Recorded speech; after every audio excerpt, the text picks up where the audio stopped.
ఒకవైపు ఎత్తైన హిమవత్ పర్వత సోయగాలు, ఇంకొక వైపు ఆధ్యాత్మిక అనుభూతులు మనకు అడుగడుగునా చార్ధామ్ యాత్రలో అనుభవమవుతూ ఉంటాయి.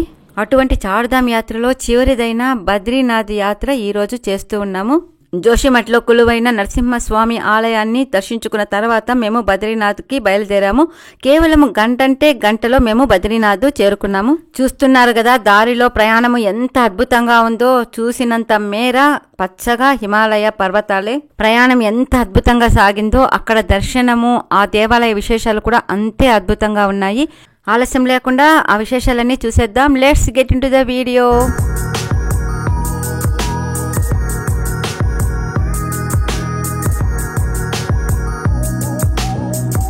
మన దేశంలో ప్రసిద్ధి పొందిన చోటా చార్ధామ్ యాత్ర, బడా చార్ధామ్ యాత్ర రెండింటిలో కూడా ఉన్న పుణ్యక్షేత్రము బద్రీనాథ్ ఒక్కటే.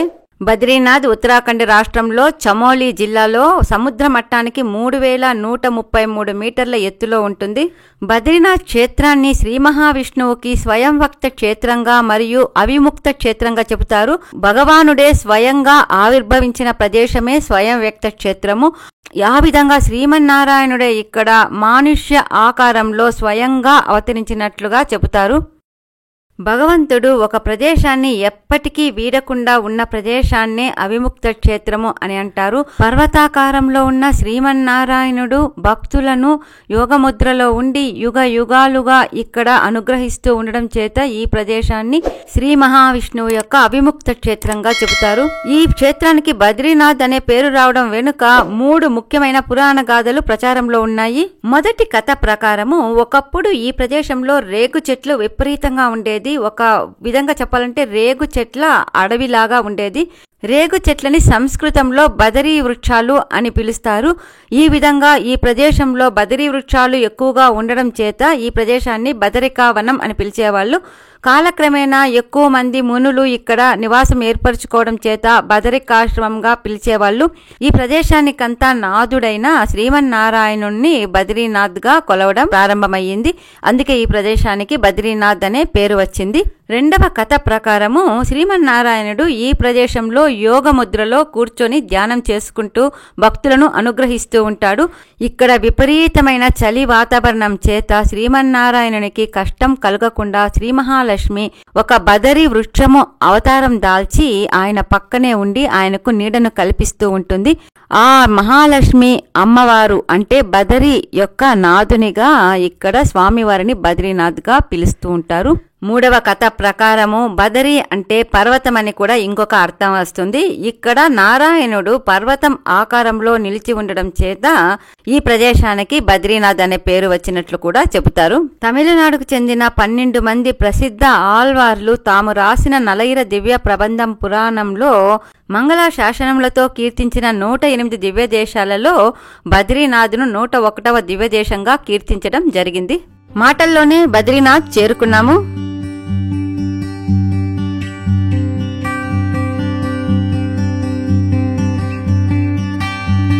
ఇక్కడి వరకు ట్రాన్స్పోర్ట్ చాలా బాగా ఉండడం చేత మిగతా చార్ధామ్స్ అన్నింటిలో కంటే కూడా ఇక్కడ హోటల్స్ చాలా బెస్ట్ గా ఉంటాయి. కేదార్నాథ్ లాగానే ఇక్కడ కూడా తెల్లవారుజామున 4 గంటలకి అభిషేక పూజ ఉంటుంది. ఈ అభిషేకానికి టికెట్ వెల దాదాపు 5,000 వరకు ఉంటుంది.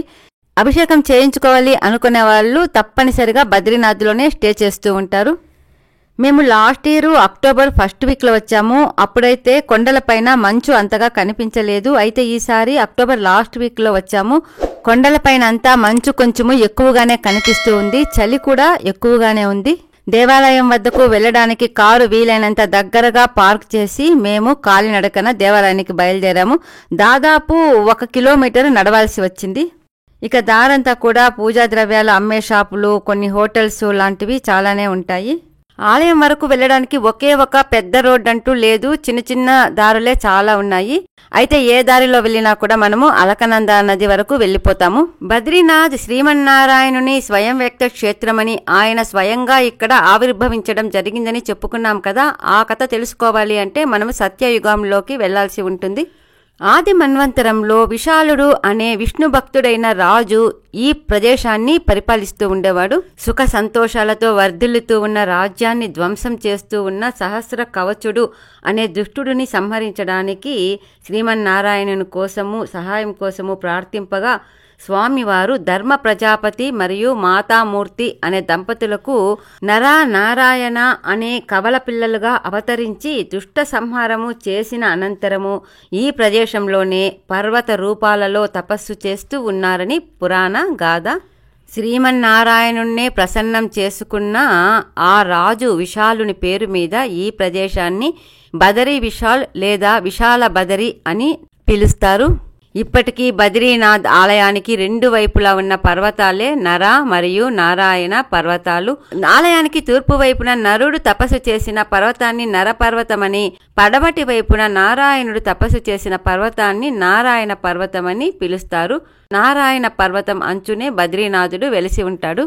సర్వవేద సారమైన నారాయణ అష్టాక్షరీ మంత్రాన్ని లోకానికి ఇవ్వడానికే గురు శిష్య రూపాలు రెండు తానే ధరించి ఇక్కడ స్వామివారు ఉదారంగా వెలువరించడం జరిగింది. ఈ అష్టాక్షరీ మంత్రాన్ని నేర్చుకోవాలి అని చాలా తపన ఉన్న వాళ్ళందరికీ శ్రీ రామానుజాచార్యుల వారు గోపురము పైన ఎక్కి ఈ మంత్రాన్ని వారికి ఉపదేశించడం జరిగింది.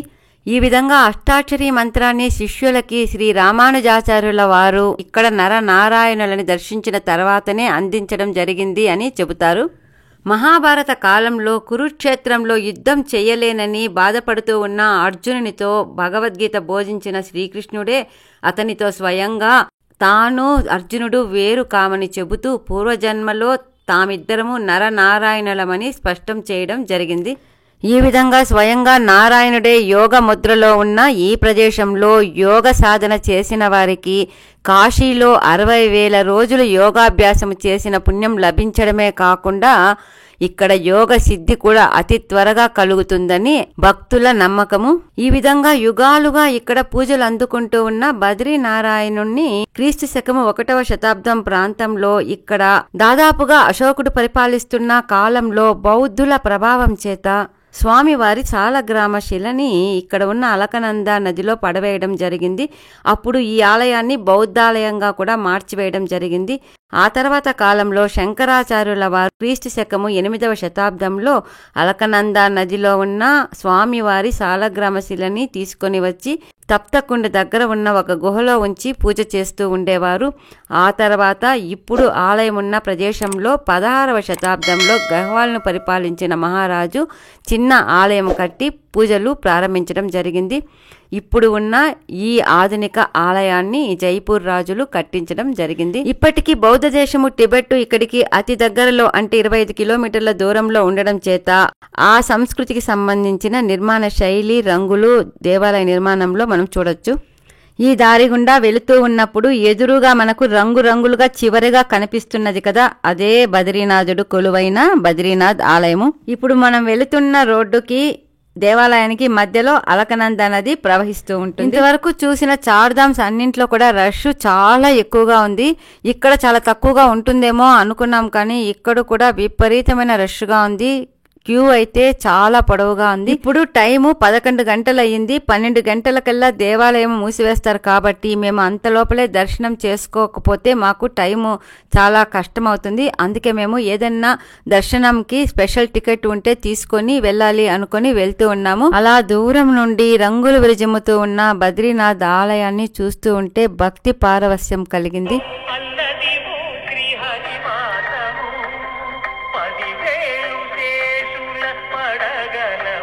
మాకు తెలియకుండానే మనసులోని పాట ఆ విధంగా బయటకు వచ్చేస్తూ ఉంది. ఈ ప్రాంతం నుండి దేవాలయం ముందు భాగము చాలా బాగా కనిపిస్తూ ఉంది. దేవాలయం ముందు భాగం నుండి ఉన్న మెట్లు దిగి కిందికి వచ్చినప్పుడు అక్కడ తప్పకుండా కనిపిస్తుంది. అక్కడ గలగల పారుతున్న నది అలకనంద నది. నదిలోనికి చొచ్చుకొని వచ్చినట్లుగా ఉన్న శిలని నరసింహశిల అని పిలుస్తారు. అక్కడ మనకు స్పష్టంగా కనిపిస్తూ ఉంది కదా. అలకనంద నదికి పక్కనే ఉన్న నారదకుండికి మధ్య కనీసం 1 మీటర్ దూరం కూడా లేదు. నారదకుండులో నీరు అతి సహజంగా వేడి ఆవిర్లు చిమ్ముతూ ఉంటుంది. అదే విధంగా పక్కలో అలకనంద నది నీరు అతి శీతలంగా ఉంటుంది. ఈ అద్భుతాన్ని స్వయంగా ఎక్స్పీరియన్స్ చేయాల్సిందే. బద్రీనాథ్ ఆలయం దగ్గర చూడాల్సిన ముఖ్యమైన ప్రదేశాలు తప్తకుండు మరియు బ్రహ్మ కపాలము, ఆ రెండు కూడా ఇదే దారిలో ఉన్నాయని ఇటు చూపిస్తూ ఉన్నది.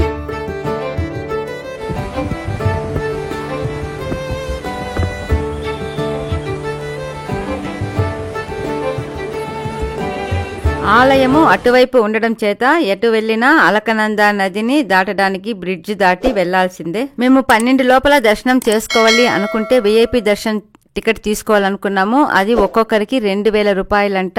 ఆ టికెట్ దేవాలయం దగ్గర ఉన్న గేట్ నెంబర్ 3 దగ్గర ఇస్తారు అని చెప్పడంతో అక్కడికి వెళ్తూ ఉన్నాము. ఆలయంలోనికి వెళ్ళడానికి 2000 రూపాయల విఐపి దర్శన్ టికెట్స్ దేవాలయం ముఖద్వారానికి యువతలి వైపున ఉన్న కౌంటర్లో దొరుకుతాయి. టికెట్ తీసుకున్న తర్వాత మనము మామూలు క్యూ లైన్లో కాకుండా ఆలయం లోపలికి డైరెక్ట్ గా వెళ్ళిపోతాము.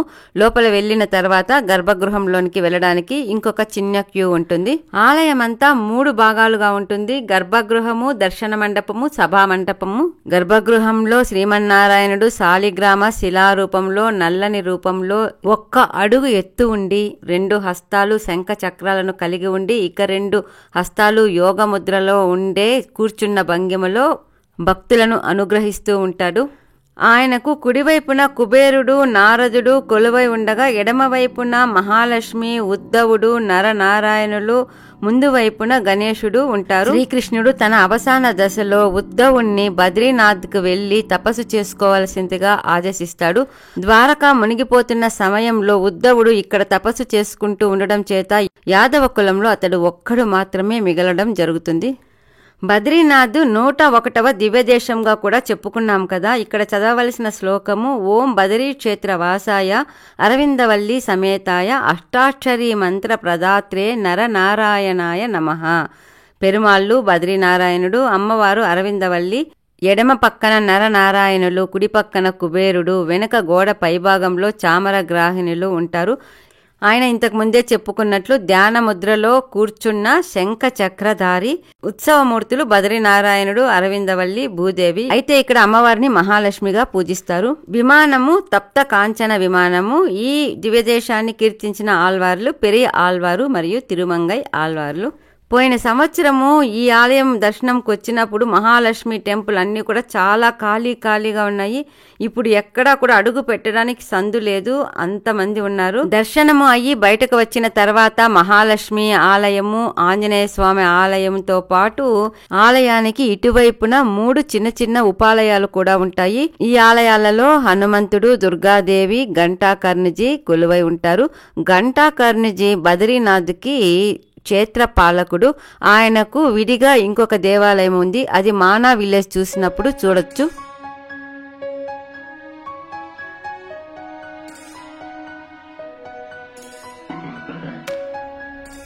పన్నెండు గంటల హారతికి ఆలయం తలుపులు మూసివేశారు. నైవేద్యము హారతి అయిన తర్వాత ఒక అర్ధగంట పాటు తిరిగి దర్శనాలు ఉంటాయంట. ఆ తర్వాత గుడి మూసివేసి సాయంత్రము 4 గంటలకే తెరుస్తారు అని చెప్పారు. అందుకే అక్కడ మూసిన వాకిల దగ్గర కొంతమంది మాత్రమే వెయిట్ చేస్తూ ఉన్నారు. లోపల దర్శనం అంతా అయిన తర్వాత గుడి బయటకు వస్తే పరిస్థితి అయితే ఇలా ఉంది. వందలు కాదు వేల కొద్ది భక్తులు దర్శనం కోసము వేచి ఉన్నారు. గుడి ముందు భాగం అయితే ఈ విధంగా రంగులు విరజిమ్ముతూ ఎంతో అద్భుతంగా కనిపించింది.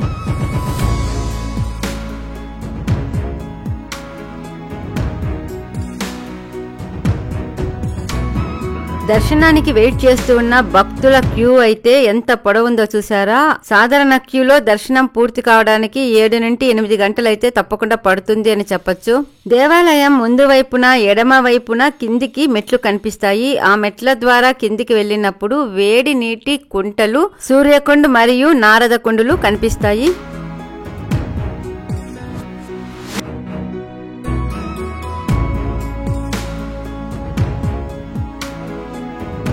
తప్తకుండ్ చేరుకోవడానికి మెట్లు దిగేటప్పుడు మొదటగా మనకు ఆది కేదారనాథ స్వామి ఆలయము కనిపిస్తుంది. ఆది కేదారేశ్వరుని దర్శనం చేసుకున్న తర్వాత అలాగే కిందకు మెట్లు దిగి వెళితే అక్కడ మనకు తప్తకుండ్ కనిపిస్తుంది. తప్తకుండ్ ముఖ్యంగా మనకి 3 భాగాలుగా కనిపిస్తుంది. మగవాళ్ళందరూ స్నానం చేసే సూర్యకుండు, లేడీస్ మాత్రమే స్నానం చేయడానికి మహిళా కుండు, దాని పక్కనే నారద కుండ్ అని ఉంటాయి. తప్తకుండు పవిత్రమైన పంచశిలలతో కూడి ఉంటుంది అని చెబుతారు. అందులో నారసింహశిల, నారదశిల, వరాహశిల, గరుడశిల, మార్కండేయ శిల ఉన్నాయి. ఈ శిలల వెనుక పురాణ గాథలు కూడా ఉన్నాయి. అక్కడ ఎవరినైనా అడిగితే ఆ శిలలు చూపిస్తారు.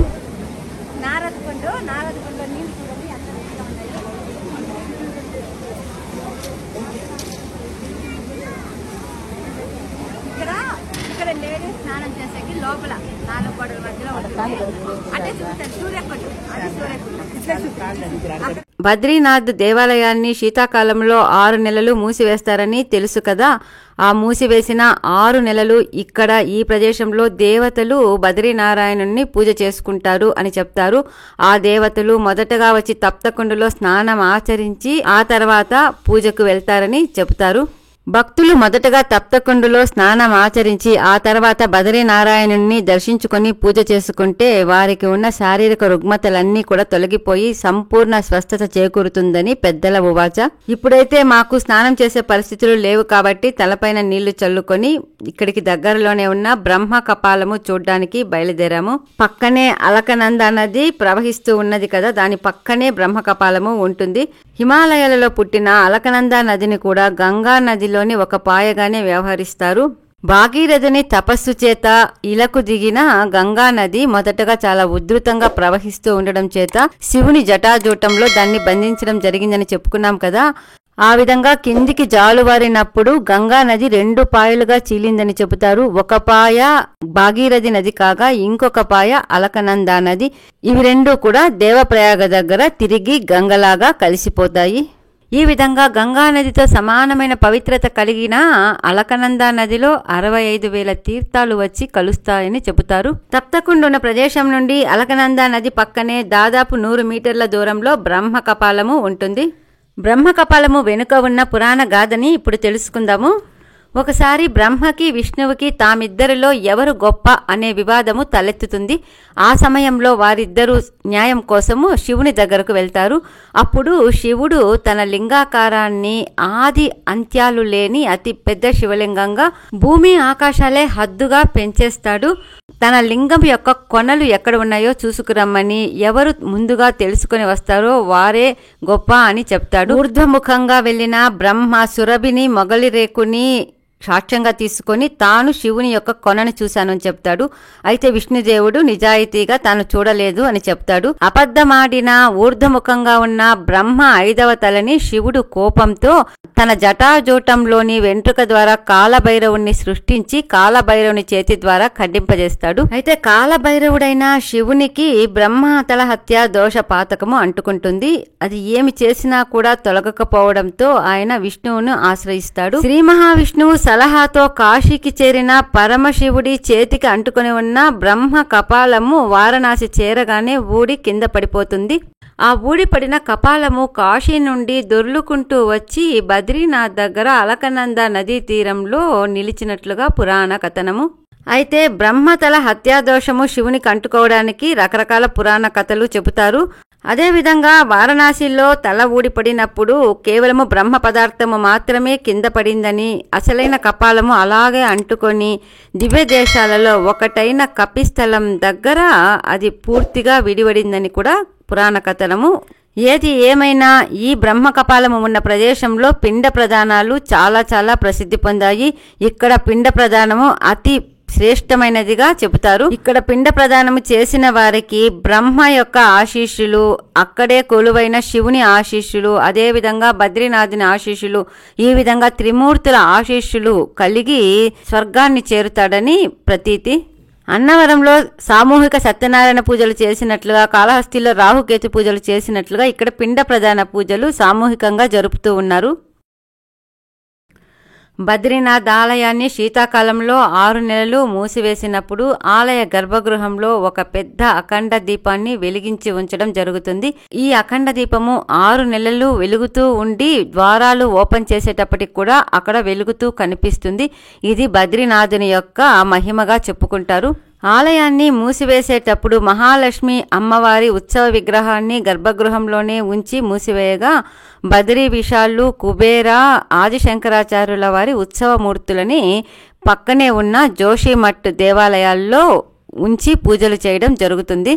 ఇదండి కృతయుగంలో ముక్తిధామగా, త్రేతాయుగంలో యోగి సిద్ధిధామగా, ద్వాపర యుగంలో విశాలధామ్గా పేరు పొందిన ఇప్పటి బద్రీ విశాలధామ్ యొక్క విశేషాలు. నేను ప్రత్యక్షంగా చూసిన, కొందరి ద్వారా తెలుసుకున్న విశేషాలన్నీ ఈ వీడియో ద్వారా మీతో పంచుకోవడం జరిగింది. నేను లాస్ట్ ఇయర్ బద్రీనాథ్ చూసినప్పుడు చేసిన వీడియో కూడా చూస్తే మీకు ఇంకొన్ని విషయాలు వివరంగా తెలుస్తాయి. లింకు ఇక్కడ ఐకార్డ్స్ లో ఉంది, తప్పకుండా చూడండి. ఇప్పుడు మేము బయలుదేరి సరస్వతి నది పుట్టిన మానా విలేజ్ కి వెళ్తూ ఉన్నాము. మానా విలేజ్ విశేషాలతో తొందరలో ఇంకో వీడియోతో మళ్ళీ కలుద్దాం. అంతవరకు సెలవు. నేను వీలైనంత వరకు ఏ వీడియో చేసినా ఆ వీడియోకి సంబంధించిన ఎన్నో విశేషాలు పూర్తిగా తెలుసుకొని మీకందరికీ కూడా ఆ విశేషాలన్నీ పూర్తిగా తెలుసుకునే విధంగా వీడియో చేస్తూ ఉన్నాను. మీకందరికీ నా ఈ ప్రయత్నం నచ్చినట్లయితే తప్పకుండా లైక్ చేయండి, షేర్ చేయండి, ఛానల్ సబ్స్క్రైబ్ చేసుకొని నన్ను ఎంకరేజ్ చేయండి. Thank you very much. Bye bye.